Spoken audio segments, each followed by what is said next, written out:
మన దగ్గర దాదాపు 10-15 లక్షల ఓట్లు ఉన్నాయి.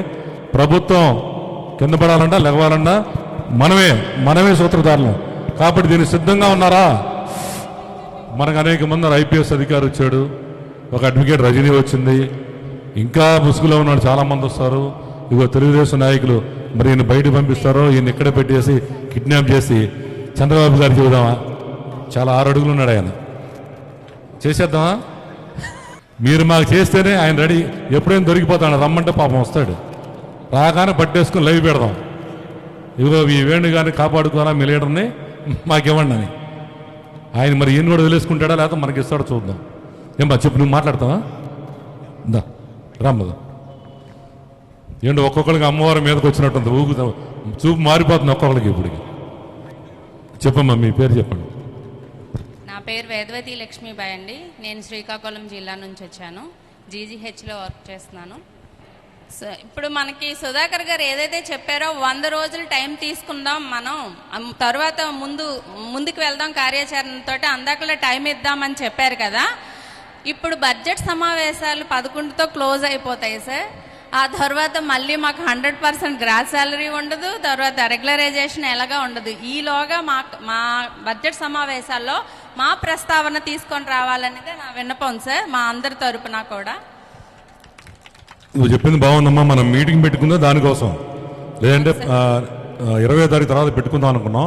అవును సార్. 11వ తారీఖు బడ్జెట్ సమావేశాలు కాబట్టి ఇది ఆల్రెడీ వెళ్ళిపోయింది, వాళ్ళు ఇప్పుడే ఆలోచన మొదలైద్ది కాబట్టి మనం ఇవాళ పెట్టుకున్నాం. చెప్పమ్మా. ఇంకా తర్వాత నా తరపు నుంచి నేను నెంబర్ 1 ఛానల్ అధినేత గారికి నేను ఒక మాట ఇస్తున్నాను. నా దగ్గర ఉన్న ప్రతి స్టాఫ్ నర్స్కి పిహెచ్సి సిహెచ్సి అన్నీ అక్కడ ఉన్న మండలాల నుంచి విలేజ్ల వరకు కూడా అందరికీ కూడా నెంబర్ 1 ఛానల్ కోసం చెప్తాను. నేను ఆ ఛానల్ని సబ్స్క్రైబ్ చేసుకోమని చెప్తాను ప్రతి ఒక్కరికి. వాళ్ళకే కాదు, నా స్టాఫ్ నర్సులకే కాదు, మా ఫ్యామిలీ మెంబర్స్ కూడా చాలామంది ఉన్నారు, నైబర్స్ ఉన్నారు, నాకు ఫ్రెండ్స్ ఉన్నారు. నా ఫ్రెండ్స్లో కూడా చాలామంది చాలా డిపార్ట్మెంట్స్లో వర్క్ చేస్తున్నారు. వాళ్ళకి కూడా చెప్తాను, మీ ఛానల్ చాలా ఉపయోగపడుతుంది. వాళ్ళకి కూడా చాలా ప్రాబ్లమ్స్ మిగతా డిపార్ట్మెంట్స్ కూడా ఉన్నారు, not only nurses department. Me channel ప్రతి ఒక్కరికి కూడా ఉపయోగపడాలని మనస్ఫూర్తిగా కోరుకుంటున్నాను. మా ధైర్యమే మీరు. ఈరోజు నేను ఇక్కడికి వచ్చిన దాకా మీకోసం నాకు తెలియదు సార్. ఇక మీరు కారులో దిగి ఫస్ట్ అడుగు కింద పెట్టినప్పుడు మీకు చూడగానే నాకు సగం బలం వచ్చింది. మీరు స్టేజ్ మీదకి వచ్చి మీకోసం నేనున్నాను అంటే మీరు ఇందాక 90% ఇచ్చారు, కానీ నాకు 100% నమ్మకం ఉంది మీ మీద. మాకు రెగ్యులరైజేషన్ అయిపోయిందనే నేను అనుకోని ఇక్కడ నుంచి మళ్ళీ బస్సు ఎక్కి నేను శ్రీకాకుళం వెళ్తాను. అక్కడ నేను చాలా గర్వంగా చెప్తాను, ఈ ఇయర్ ఎండ్ అయ్యేలోగా మనం అందరం రెగ్యులర్ అవుతాం, మీరెవరూ బాధపడకండి అని నా సోదరి మనులందరికీ ఈ సభాముఖంగా తెలియజేసుకుంటున్నాను. నాకు ఈ అవకాశం ఇచ్చిన నెంబర్ 1 ఛానల్ అధినేత గారికి మనస్ఫూర్తిగా నమస్కారాలు తెలియజేస్తూ. మరి శ్రీకాకుళం ఇన్ఛార్జిగా ఉంటావా నువ్వు? మన ఛానల్ తరపున శ్రీకాకుళం ఇన్ఛార్జిగా ఉంటావా? ఉంటాను సార్. శ్రీకాకుళం మొత్తం బాధ్యత నీదే, ఓకేనా? Right, okay, thank you.